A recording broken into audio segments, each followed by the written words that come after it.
Yeah. Is that the sorry? Is that the shot? That side on one? I can't see any shot here. Yeah, that's the right shot, Gary. Okay. Right. I just wanted to check on any injury updates, Frank. I've got a list, or you can go through it yourself, whichever's easier. Go on, you can go through it if you want. I'll tick them off. Yeah. Okay. Ben Chilwell. Ben Chilwell's not ready for the game. And Christian Pulisic. Christian Pulisic is not ready for the game. Similar to Ben, hopefully we hope that they are training and progressing over the next week or so.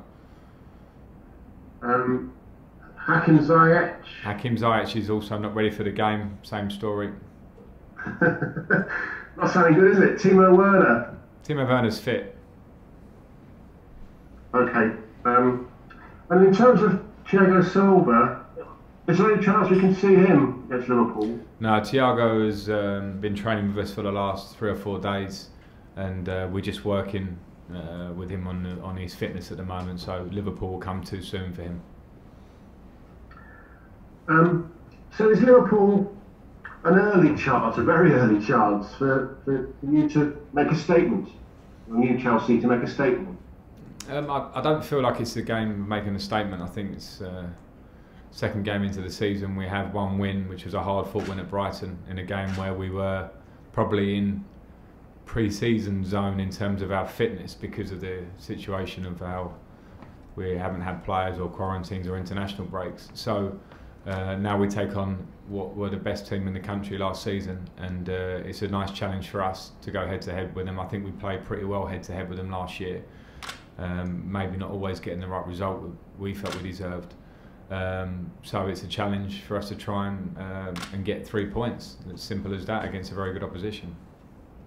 It's very early, so it's probably not the fairest of questions. But in your opinion, from what you've seen so far, the changes that have been made to various clubs in the window, are Liverpool still going to be the team to beat if you want to win the title?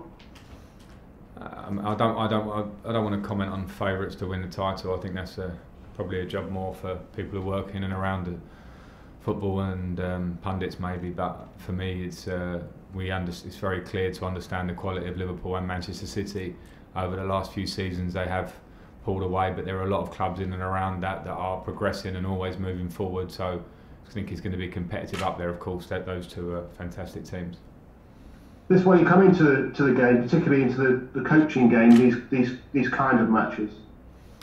Yeah, I mean, yeah, for sure. I think as a player, I always felt that the adrenaline and the feeling for a game of this level with a team as good as Liverpool would always put more in the game. And as a manager and a coach, you understand that yourself. Not only are we going up against a great team, I'm going up against a fantastic coach. So you want to do well in them. That's what we're in it for. Last one, please, Gary. Okay, I just wanted to really ask you about the return of Gareth Bale. Does that change the picture at all, do you think, in the fight for the top 4? Well, Gareth Bale's an incredible player, incredible individual talent who we remember very well from his Premier League days at Tottenham.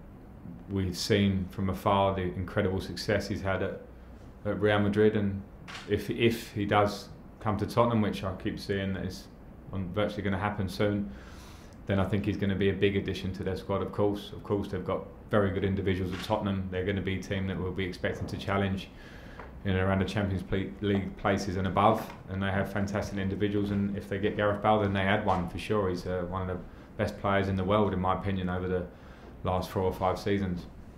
John Southall, Pipeline. Hi, Frank. Hi, John. What's your impression been of Thiago Silva this week? Do you think he's the player who can turn into that leader that you've possibly been looking for both on and off the pitch?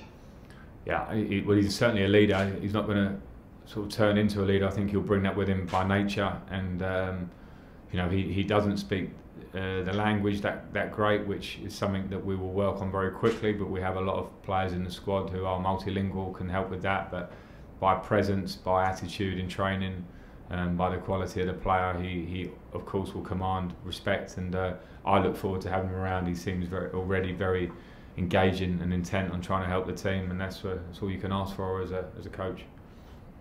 On the Liverpool game, there does now seem to be quite a lot of needle in these matches. It probably went back to when you were a player, obviously you and Jurgen on the touchline in the last game. It does appear to be turning into a major rivalry now, doesn't it, Chelsea-Liverpool?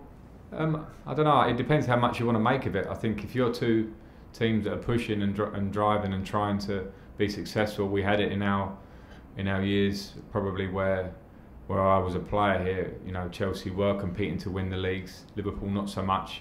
In the Champions League we drew each other a lot, and those games are ultra competitive and they were all very difficult for us always. In the modern day terms it looks slightly different because of the last few years where Liverpool have been fighting at the top of the league and last year they win it. So competition like that, where we're now in a position where we're trying to improve and trying to close that gap, means that we're both squads, both coaches, both clubs and fan bases, etc., that are very driven to try and win, and that's what the Premier League is all about. And how big a challenge is it for you to try and get the balance right in your side, given now all the assets that you have at your disposal? Yeah, that's a challenge for I think any coach in the Premier League, because every squad now has to have 20 plus players to handle, particularly if you're fighting on all levels of competition, to handle the endurance test that is the season. So trying to find the right balance of the squad is something that I think last year we were searching for a lot, because we couldn't make, and I couldn't make, changes that would have maybe changed how we look slightly and maybe would have brought us some, what I maybe felt would be better balance. I think this season we hopefully will move towards having a real good balance between the squad, but we must give that some time, because when we've brought in players now, we haven't had a pre-season, there's no doubt about that. It will take some time to get the team working in the direction I want it to. Moose, talk sport.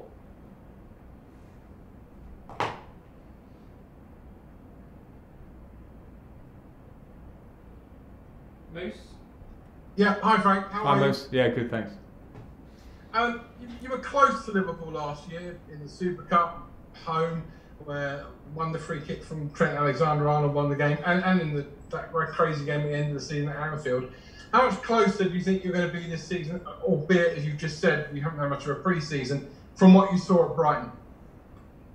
I wouldn't relate it to Brighton, Moose. I think that the positive of Brighton was that we showed a real resilience and an organisation about us, and we won a game against a very difficult opposition that I think were ahead of us in fitness levels. So there are a lot of things I know we can improve on from Brighton. I'm very aware of that, and the players will feel that, and some of them afterwards felt like they were striving for fitness because of lack of games and training time.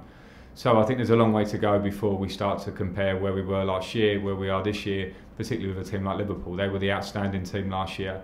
We competed in every game. You missed out the FA Cup game there where we won against them, but against Liverpool, they're always going to give you a really tough match. They're there where they are for a reason last season. So we'll have to push the limits to try and close that gap. That's the challenge that's in front of us.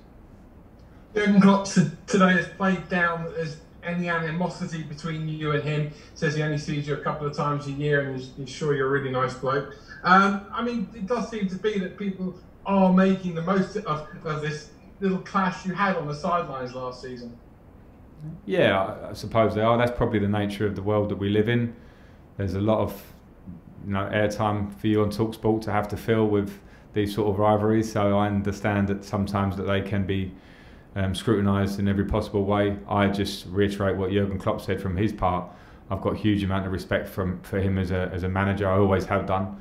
What he's done in Liverpool in the course of time that he's been there has been incredible, and that's him. That's on him as the focal point of the club and the individual talent they have in that squad that they've brought in. So there's nothing in it for me. The competitive nature of the 90 minutes can always slightly boil over in different directions. The respect I have for Jurgen Klopp would never change. Jonathan Overham, PLP. Hi Frank. Is there an update on the Edouard Mendy situation? I mean, is it live? Is it happening? No, there's no update for you. Okay, but I mean, is there anything? Is it still going on behind? No, there's not. Again, there's nothing I would want to talk about of Mendy. Nick Pirrell, PA, please. Hi Frank. Thanks for your time. Obviously, a few of the pundits on Sky had some things to say about Ruben Loftus-Cheek and suggesting that he hadn't taken his chances, but we all know that he's had really tough time with injury and he's still working his way back, isn't he? What were your thoughts on that? Do you think it was a pretty unfair assessment of Ruben? Do you think it's too soon to judge him, given everything he's had to deal with and the fact that you've touched on it before, haven't you, that he is working his way back still? Yeah, I know Ruben's story, probably second best at how he knows it, but Ruben had a terrible injury, an injury that he worked very hard to come back from over the course of last season. Was just about fit to start playing under 23 games when lockdown came in. Worked incredibly hard in restart. Got a start against Aston Villa.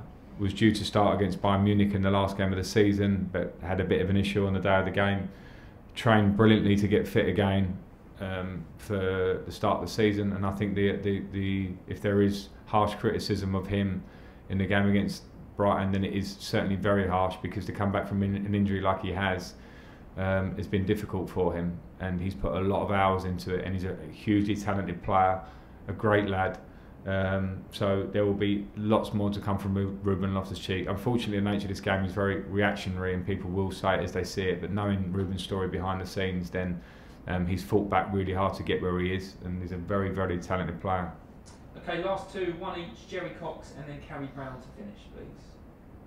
Hi Frank. Timo Werner and Kai Havertz both did interviews this week, and both suggested it's important for them to find the right positions in the team. Do you feel they're in the right positions at the moment, or will that be a matter of seeing how they go?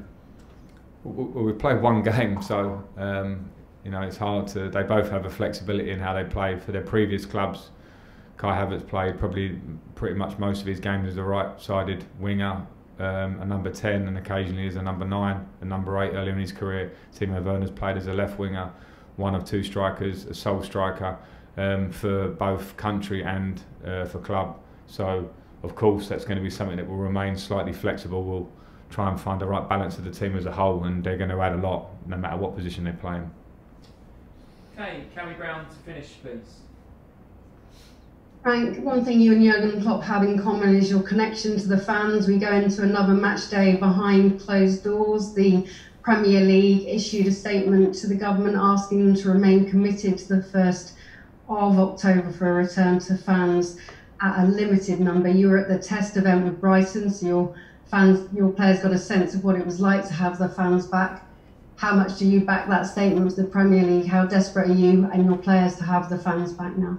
Well, we're desperate to have the fans back. I mean, who isn't on either side? Fans, and for us who work in the game included, because this is part of the beauty of the Premier League is the rivalry and how much we love our clubs and love working for our clubs. I certainly do. And it's not a conversation that I can go too deep on at the moment, because safety and health, as we've found out in the last 6 months, is absolutely number one consideration for everyone. And then when you go one level further, then you say, yes, we want to come back and watch football. So the right balance has to be struck. I understand the Premier League are very keen for it.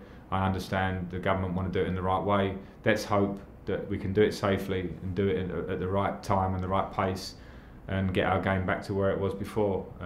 That's as I say, that's probably about as much as I can say on it.